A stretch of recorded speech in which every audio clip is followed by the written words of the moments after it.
your own business, think about that as your retirement or like your S&P 500 Roth IRA. I think that's like a really good golden nugget.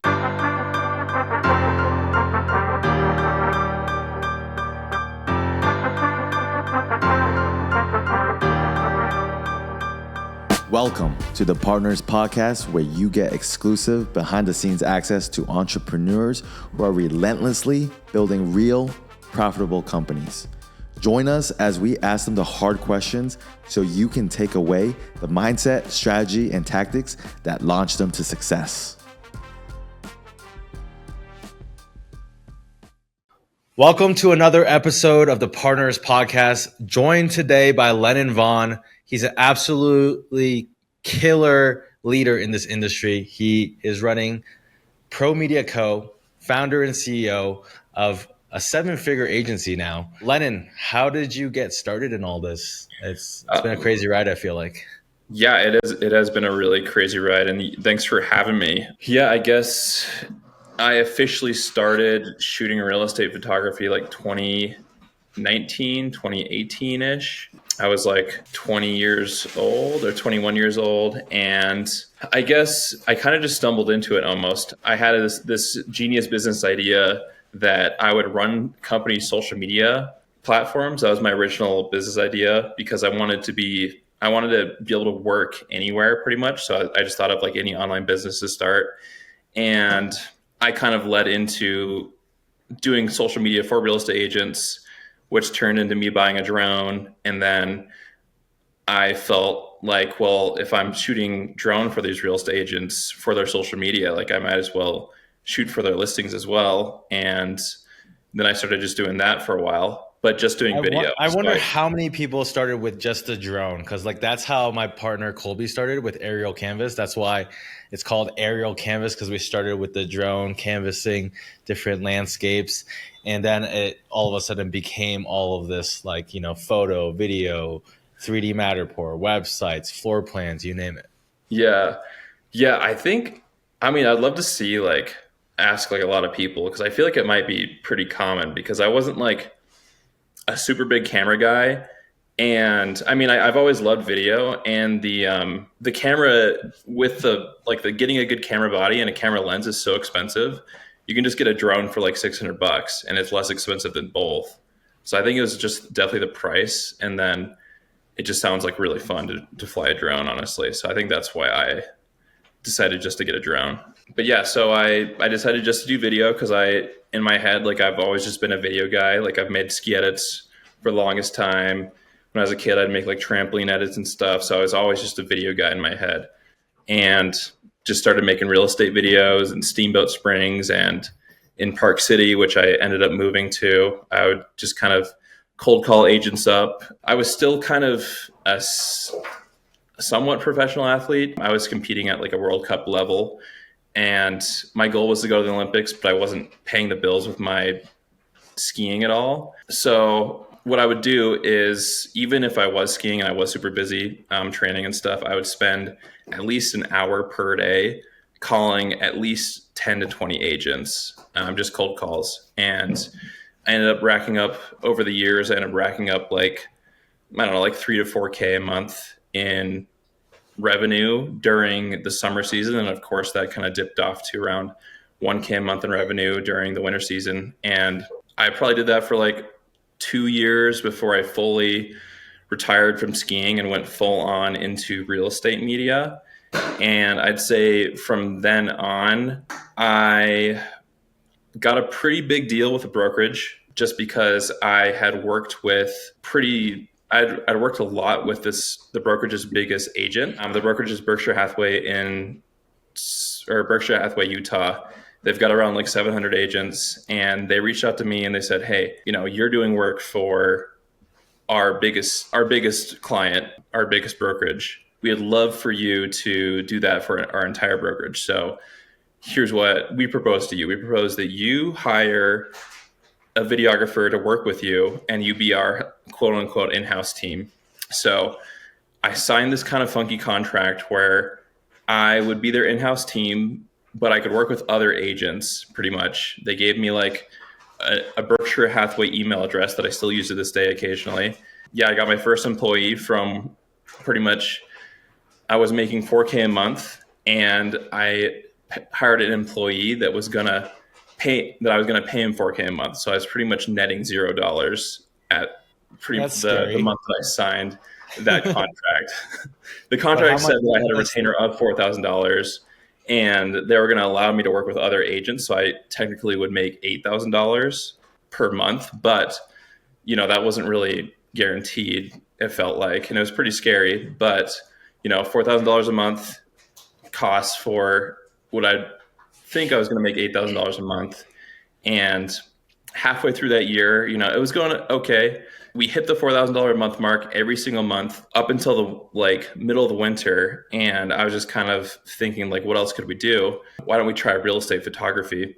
So we have a Zoom call with the marketing person that hired us, and she was like, "Yeah, that's funny that it's interesting timing because our current company is really dropping the ball. Like, we'd love for someone to step in and provide us with solid media."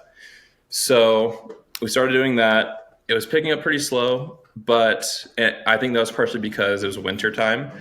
And I sat down one extremely slow week. I think me and my full-time employee were just sitting around all day. Like, we had maybe one shoot a day. And I sat down for pretty much 3 days straight and just called every single agent in that brokerage, which is around 800 agents. So I called them in one week. And for the next couple, 2 or so months, I saw our business grow from 8,000 a month to $40,000 a month in a that's couple nuts. months, just over cold All calls. from one, all from one big brokerage All partnership. from one brokerage. Yeah, it was kind of terrifying because I was like, I almost felt like they owned me. So like, pretty much anything they did, like anything they told me I would do. Every time one of their agents was like upset, like I'd have like a panic attack, and like so. Anyways, yeah, I went from 8,000 to $30,000 a month, and yeah, it was honestly mind blowing. It was unbelievable, and it was also the most stressful time too. Like, I was already battling insomnia before I started the company, and it was because like stresses from like being a high performing athlete. I've always kind of dealt with it, but it kind of really depends on how stressed I'm at the moment. And that like heightened like a ton because of like all the new work and trying to deal with an employee for the first time and building like an editing team. And it was just like an absolute mess. I didn't even know that there were companies out there like Tonimo or HD Photo Hub that helped organize stuff for you. So Really? I was dealing off Wow. of, yeah, I was 40K a month at using Google Calendar and doing my own invoicing over QuickBooks. So I'd sit down and type in the invoice on QuickBooks and I'd send it to them. And then I remember by the time we switched to HD Photo Hub, there were probably like $30,000 worth of unpaid invoices on QuickBooks just Wow. because it was like so unorganized. I didn't have a system. But from then, we had a good summer. Of course, like a ton of issues with like the team, but like, I mean, just having so much more money coming in, That helps. like helped a lot. So I was like, whatever, like I'm rich. This is awesome. So winter comes around again. I mean, I wasn't used to how slow it gets, especially in Utah. So I was like kind of panicking a little bit because, like we're getting like a fraction of the business we were in the summer. I was like, what's going on? Like, I mean, I know it's slow, but is it this slow? Like, this is kind of crazy. But I was trying not to think about it. And I saw this ad I saw an ad of Eli Jones just saying like, hey, this is what we use to schedule. And it was just HD Photo Hub. That's what picked me up. I wasn't like, I didn't even think about coaching at the time. Like, I even thought coaching was a scam. I contacted Eli. He told me about HD Photo Hub and he told me about his program or whatever. I think I ended up just getting HD Photo Hub, not really thinking about it much. Started using that. A couple months later, maybe a month or so later, I started using their program. I was like one of their first students, and it honestly helped out a ton. I think I went from 30K peak of the summer. Next summer, I went to around 60K, but my team was absolutely falling apart. I think I tried to time it perfectly where I was going to hire people, train them, and by the time they were trained, they were going to be ready to shoot and ready to take on everything. But what happened was I hired I think I hired two photographers, two or three, to join the team, and they joined. And by the time it started picking up, they had already quit because they weren't making enough money.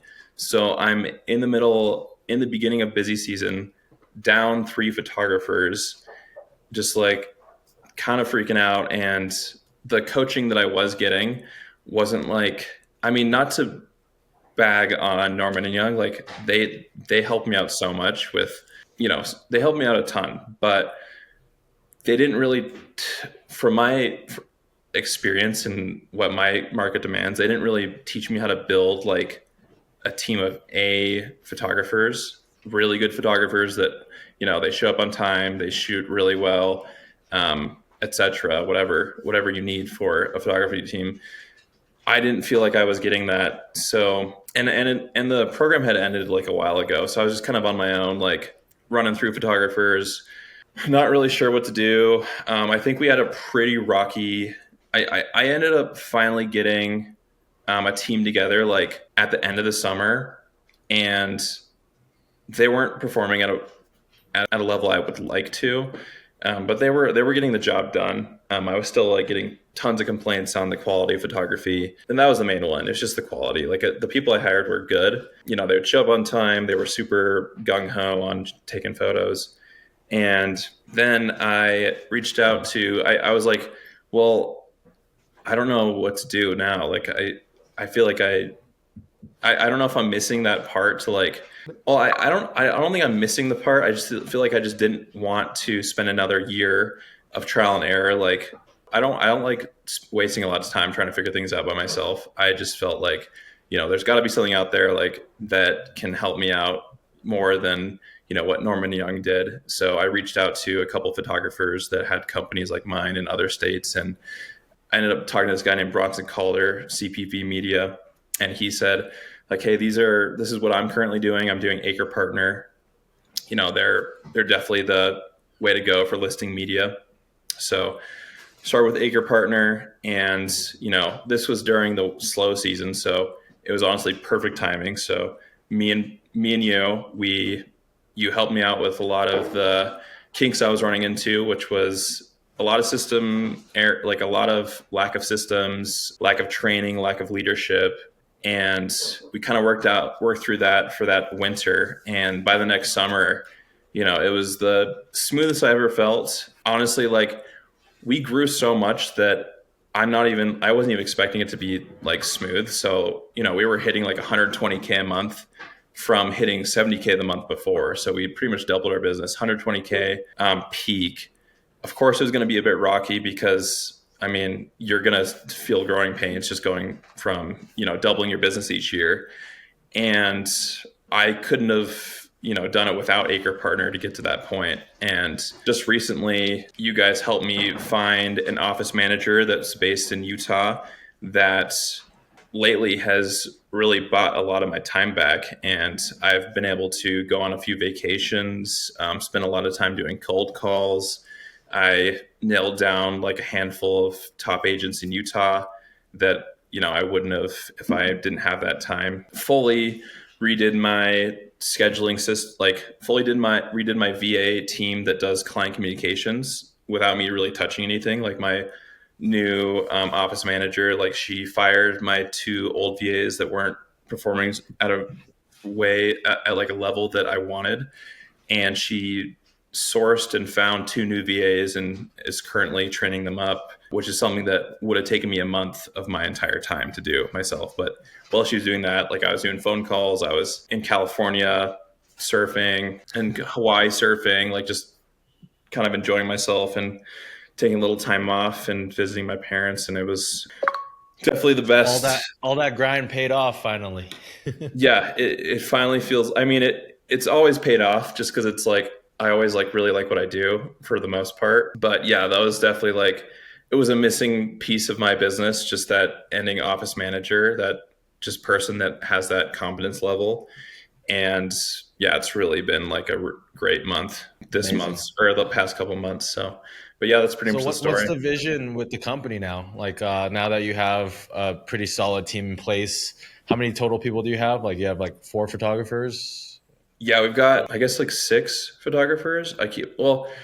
It's 6 photographers including me. We've got 2 VAs of an office manager. No, sorry, 3 VAs. Wow, I'm losing count. Sorry, we have 4 VAs, an office manager. Of course, I don't know if you count your editing team as employees, but I always do. So 2 video editors and then a photo editing team that they have their own Amazing. kind of team. But the video editing team is like more, they're actually like employees pretty much. Amazing. So what's the vision with this team? It sounds like you almost have a team of a dozen plus core team Yeah. members plus an editing team as well. What are you looking to build in this coming year, or like where do you see this company going? Yeah, this coming year is just to hunker down and grow the business as much as possible in terms of like clients, and then also figure out ways to like grow the team without me putting my hands on like me doing it as much. So like, the hiring, the training, etc. Fully get that off of my plate just so that the team can kind of grow without me. That's the goal within the next year. So I guess I'd hope to be up to like 150, 170K a month maybe. And then long-term goals is I'd love to at some point maybe start going out to like start maybe a team like a little bit further out from Utah. So maybe like a Vegas team or like a Idaho team or something. I haven't really fully decided like where that is going to be, but I would love to continue to grow it past just Utah. Yeah.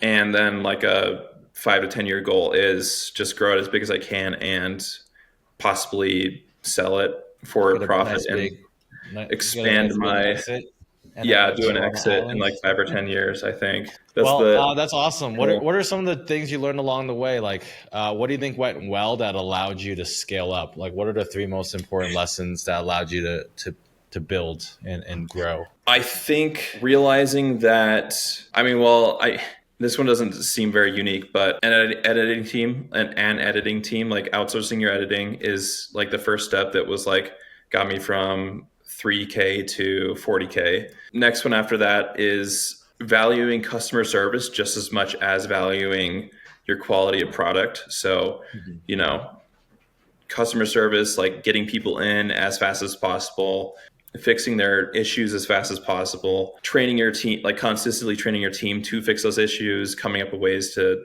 make things easier for your clients. Just like fully customer service is like, I almost focus on that more than quality now. Like I barely look at the media. I'm just like, we're just almost, I mean, I shouldn't say that. Like I definitely look at the media every day, but it's definitely customer service. And then systems is the next thing I'd say. Just having like good systems for training, delivery, scheduling, etc. Those are the Yeah. top And three, I'd what say. were some of the blunders along the way? Like, if you could do it again and do it faster, like, what would you have like hit yourself over the head around and be like, stop doing that? You know, you're in your own way, or like this is definitely not how you should go about things. I feel like the lowest point was just building a team that was falling apart, like just adding 3 photographers on. And I think I had one week where 3 people, I got 3 phone calls from them just saying like, "Hey, I'm quitting. I'm resigning now. Like, if you want like 5 days, like, great, but like, this definitely isn't a good fit for me." And just feeling like that sinking feeling of like, I can't do it. Like, this is like I don't know. I don't know what I'm doing wrong, but it almost feels like this might not work out for me. That was definitely the lowest low I had of building the business, just having people quit and just like not really understand what they're supposed How to be would you doing. have remedied that? Like, if you had done things differently, was it like part of the hiring process that you would have found just people more aligned with your values and culture and, the actual job itself? Like, what Yeah, would you have done differently to avoid that situation of having people quit on you and, feeling like things yeah, are falling apart? definitely looking for people that, I mean, definitely not over promising on the position. That was something I would think I was just desperate. I wanted like top people. So I told people like, yeah, you're going to be making this much money. This is how it's going to go. Like, it's going to be amazing, when like it wasn't guaranteed. And it was really my second year in the business. So even I didn't know how busy it was going to be.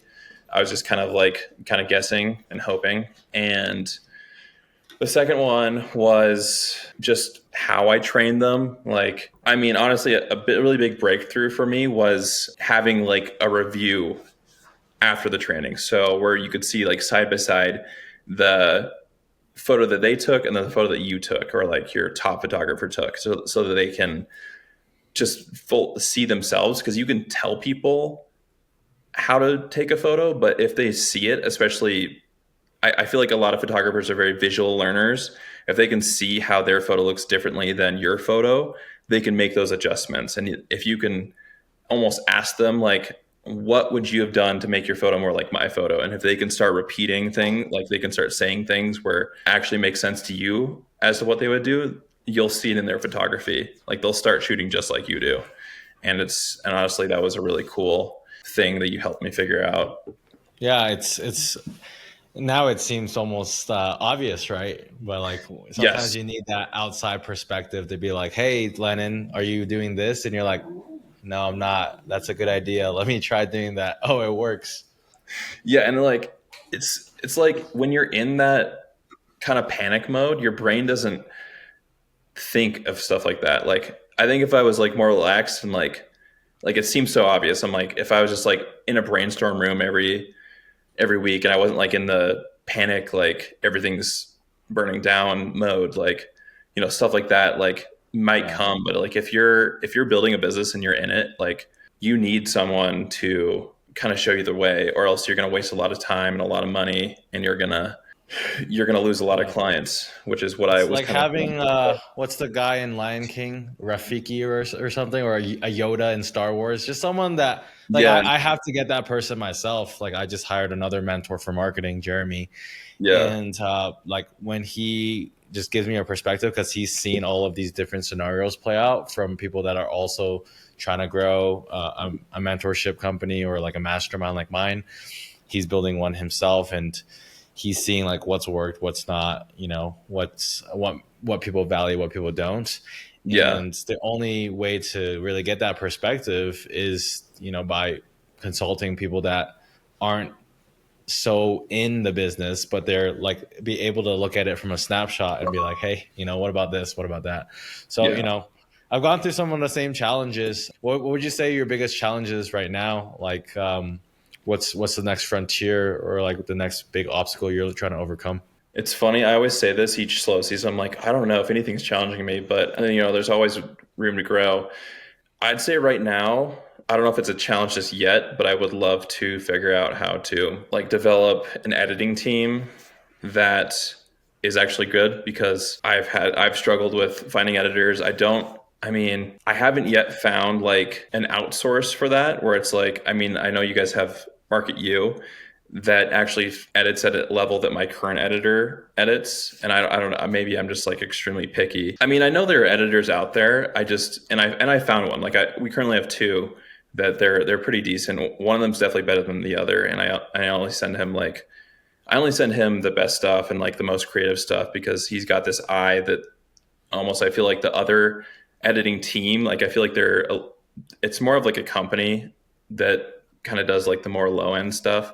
They'll send me an edit that I feel like they know is shit, and they'll just They're be like, still "Hey, gonna you didn't." send it to you anyways. It's like Yeah, it's they're like like, a "You restaurant didn't." that pulls out a cold dish, and you're like, really? Did you not see that this is like not steaming, like Exactly, and not it's fresh?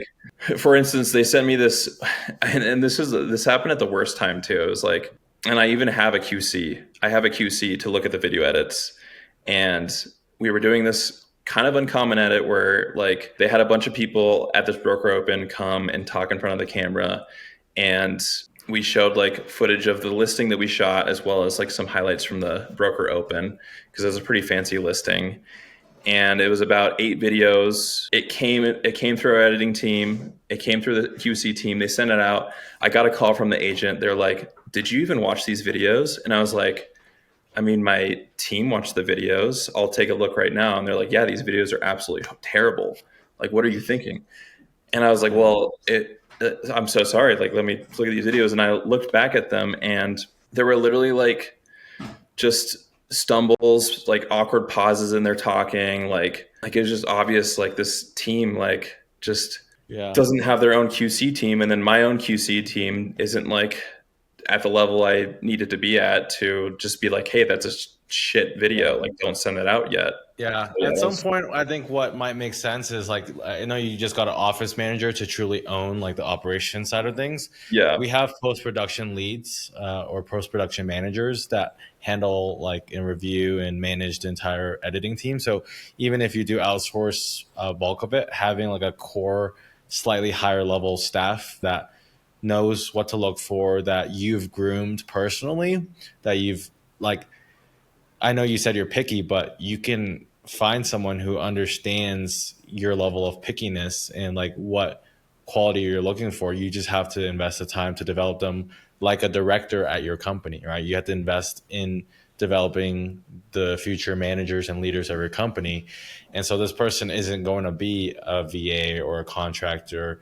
This person is going to lead post production. And if you think about it at your stage of your company, it's a pretty valuable role, right? Like even if you attribute 20% of the revenue to the value of post production for a company doing like 120K on a good month, the value of post production is 20K a month to your agency. And I wouldn't, like if you look at it that way, okay, well, if the value is 20K a month, maybe what you can budget is 12K a month. And so the rest obviously you can make as profit. But like, okay, with the 12K a month, X goes towards contracting editors, but let me allocate 4K or 4K a month to a post-production manager. Maybe if you want to hire locally, it could be a little bit more, but I think you could find someone extremely qualified and talented for the 3 to 4K range in Philippines or Latin America that not just has experience, but has experience managing a whole post production process and helps you improve things, helps you catch on the trends, helps you potentially, make trendy social media reels as well, on top of managing and helping you like QA and like just set a new baseline and standard for post production. yeah. Yeah, that's actually 100% a really good idea, honestly. Just someone like a little bit higher level. Because I've always felt like that. At some stage in your business, your goal is to find people better than you.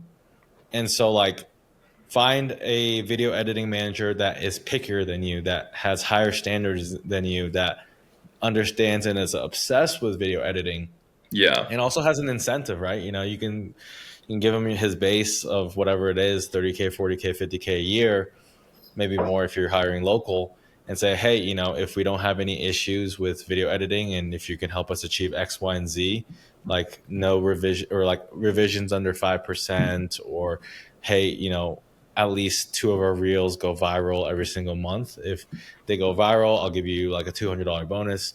If we have revisions under 10%, you'll get a $100 bonus. If it's under 5%, you'll get like a $200 bonus. And having these incentive structures for them to hit these objectives and outcomes for you, I think is pretty vital. Yeah. Yeah. Incentive is a huge thing. I think that's something that I don't currently offer that could motivate people to Yeah. totally. Yeah, But we could do a deeper dive on our next consult on like how to structure incentives for each key role like player in your company, and then also still have some level of base incentives for your photographers. Like, do your photographers have any sort of incentives right now besides their overtime and base pay? it's funny. We just did a meeting where it's like, yeah, if you upsell at not just did we like a couple months ago actually, if you upsell anything, like you get 10% of that upsell.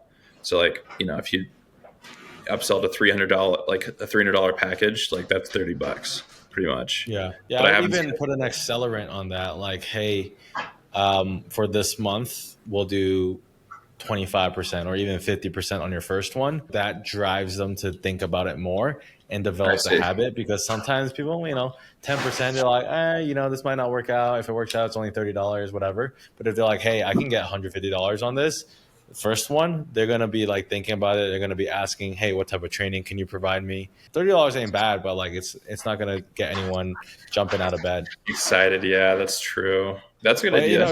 it's a short-term incentive for a long-term habit is how I see it. Yeah. So sometimes you got to jumpstart. Like it's the same thing with brokerage partnerships and relationships. Hey, we're kicking this off this month only. or if you guys have any listings this month, we'll knock off $200 off any package, just to get the ball going. And you get people storming, your cashier saying, hey, I'm trying to buy right now. Like it'll be like Black Friday, but you can create these Black Friday scenarios where people are just trying to jump at the doorbusters. Yeah. Yeah. Yeah. No, that's true. That's true. All That's a right. good Well, idea. talk to me about what about outside of all of this entrepreneurship and scaling up a real estate media agency? What have you taken from the outside and brought it into your business, in terms of perspective, right? For me personally, it's work isn't everything. And maybe you got a taste of that, from your recent travels and trips, and Yeah. understanding that I could have the best business, but if I'm working 16 hours, it's the worst business because I'm a slave in my business, even if the business is running perfectly. But if I have to be so invested and involved. So have you gotten any perspectives from outside of business that you've brought into what you're trying to do at ProMedia?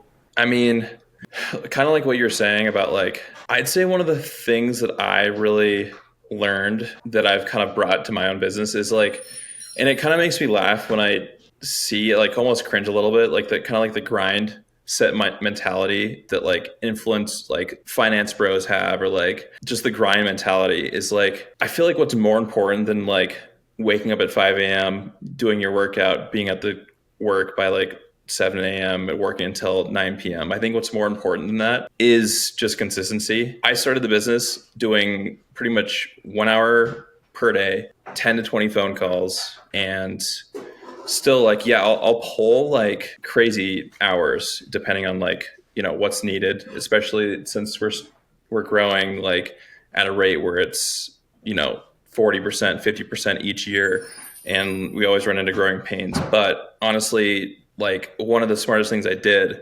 was, I think it was it may have even bled into ACRE Partner, my monthly or whatever plan, is I took a full month off of just barely working. I went golfing, and I was feeling super exhausted, and I went golfing. I just took a breather, try not to look at my phone, try not to count the orders, and just, I didn't know if I'd ever feel like working again because I was pretty exhausted, pretty beat.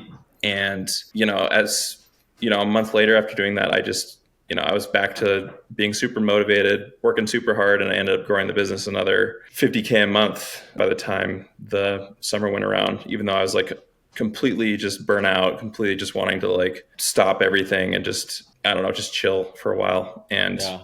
it's just about a You gotta have your consistent season of rest. That's how you can hit it harder. It's like the concept of sleep. Some days I'm just I could be super motivated, but if I'm sleep deprived and I just don't have that full tank of gas, no matter how hard I try to be Brendan, just fucking do it. It's just dude, I'm operating on low battery. I can't accelerate this fast. It's just like a Tesla that's just, if it's got 2% left, I doubt it can go 0 to 60 in 2 seconds. Yeah. So, Yeah, exactly. And it's why would you, I don't know. I mean, I'm not the guy that wakes up at 5 a.m. and starts working at 7 a.m. If you're those guys that they do that grind lifestyle, are they going to bed at 9 p.m., I guess? I think everyone has the ability to sprint, and that, in my opinion, even if they could sustain it and I sustained it for 2 years. I worked 80 hours a week to scale up Aerial Canvas to get to that $5 million a year and I worked 80 hours a week for 2 years straight. Didn't go on any dates, didn't go on many vacations, maybe took a long weekend here and there. But I pretty much grinded for 2 years straight. And my friends were even Brendan, you're not even fun to hang out with. I'm just on my phone responding to clients, trying to post back everyone on social. And at some point I was finally able to scale myself out of the business. And one day I just, looked up and I was like, oh, I can actually stop working. And that's the best part. Everyone has a level of sprint in them. And the more purpose you're fueled by, and the more passion you are fueled by, doing the things you love about the business, the longer you can sustain that level of, output. But I think what you said is the most important. It's about consistency. It's not about speed. You can go ahead and crush 50 calls in an hour, like in a day. But what's better than 50 calls in a day? 10 calls every week for a whole year, right? And not going on and off. Like you just jump back on the cold calls. I know we recently dropped some new strategies around that, and I know you have a lot of strategies that you've honed for yourself over the years. But you were able to close out some big top producing agents from just being more consistent with that again. Yeah. Yeah, exactly. Just like I didn't do cold calls for like 2 years because I never like felt like I had the time because I honestly forgot that like it's really just an hour a day that you got to spend doing cold calls, like, or whatever. Just like block it out, or wait until the orders stop coming in at like 5 p.m. and just do it from like 5 to 5:30 or whatever. And yeah, I mean, I keep on trying to like learn more about cold calling, but honestly, just because it's kind of working, it almost feels like the less I think about it and the more I kind of feel it out, the more success I have. That's awesome. I don't know. Well, dude, what was that last one you closed that you celebrated around? It was like an agent that does 50 listings a year or something crazy It like was like that. 100 listing. I was like, there's no way this guy's going to pick up. He picks up. I was like, okay, well, he's So definitely got his even own. if he does like an average order value of what you currently do, like 300-400, that's like 30-40K on one call Yeah, a on one year. call. I was like, oh my gosh, like this is insane. And it's like it's honestly more about like hitting them at the right time, honestly. What I've found. Yeah. I get so many like, yeah, I mean, I've got my own photographer, but I'll give you it. I'll think about it, or like I'm not interested right now, and like you call them like 5 months later, and some of them hit and they start ordering. It's just, It's it's amazing. they might have had like their photographer might have not been available a few too many times over the summer, and they're just ready for someone new. Yeah, well, keep crushing that. And I'm excited to keep building with you. For those who are watching and made it all the way here, like what is one like gold nugget that you have if you were to just, be able to drop some wisdom upon those who want to be more like Lennon Vaughan, want to be ProMedia Co, doing seven figures a year, crushing 120K months. Like what's that gold nugget piece you have for them? I would say like the one gold nugget piece, I'd say, I mean, think about, I know so many people, I see so many people that, get to the point where they're making like 180, 200K a year. And I feel like they feel like that's their limit. And it's hard to like, I mean, for me, it's hard to imagine like how my business could go to making $5 million a year like your business does. But I mean, it also depends on the market as well. But think about like how fast you built the business to like 10K a month. You could pretty much just keep on doing that with decent systems and consistent marketing. Like you can just keep on adding another 10K per month Yeah. each I think what each year. defined you is you were so willing to invest in the business at a stage where you didn't even have that much. Like you said, you were willing to invest 4K into another team member when you were only doing 4K. And I think that mentality of going all in is what defines and has created your success. Like, you could have been happy, but you're someone who consistently, I've seen, invest in your team, in your business, and you're not afraid to do that. I feel like the most people, like you said, that cap out at the 150, 200, they're like, oh, I'm like chilling. I like life is great. I don't need more money or I don't need to build more. I'm happy, but they don't challenge themselves. They don't want to put more, you know, gasoline and fuel back into the tank to see, okay, I hit the stratosphere. What about the fucking moon? Let's go to the moon. Yeah, that is a way better golden nugget. Thank you. Well, hey, I'm just observing someone who I've seen become very successful, and you're Yeah. someone who like not just with ACRE Partner. I see you constantly invest in yourself. You went through Agency U. I know like you're someone who consistently invests in building your knowledge, building your skills, building your team, and that's what I really think defines the seven figure companies versus like the six-figure ones. Yes, I think there's some companies that like over time, over 10 years, they just scale to seven figures organically. But the ones that have gone from like in a span of just a couple years, zero to 60K a month to 120K a month, are the ones that are really willing to reinvest back in the business and really put more fuel back into the engine. I think it's hard for me to realize that because like I've always kind of almost thought about that. Like it's painful for me sometimes to like spend like $7,000 on whatever program. I can't even remember how much ACRE partner was, but yeah, like I think that's like a really good golden nugget. Like your own business, think about that as your retirement or like your S&P 500 IRA, Roth IRA. Like you're investing right now. Even if you take what you're profiting, and like it might seem like scary to hire a photographer and someone to help you with scheduling and stuff, like, like, yeah, your take home is going to be so much smaller, and like a lot of your savings are going to go away. Like right then, like you're still like you're building something. And I don't know, it took me a while to realize that myself. I think I just was almost blindly doing it, just like, I need help, like help me. But like, at the point where I'm at right now, it's like you're investing in your own company, which is the same as like putting 50K into Amazon or whatever. It's amazing to see like all the stuff that you've done recently, just like hiring the office manager to get back your time to be able to make a call and land another 40K a year client. Boom, you're crushing, you're doing.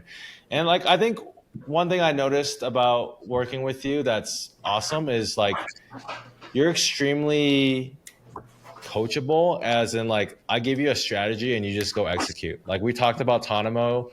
Yeah, it was like over the course of like 2 or 3 calls, and you're like, fuck it, let's do it.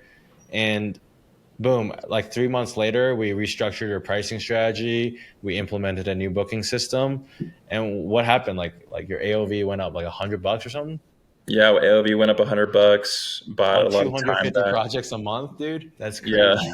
Yeah. That's another Yeah, no, that's another 250,000 a year from like executing on one strategy and like not holding back. Like a lot of people that I see stuck is they're just trying to decide whether they should do it or not.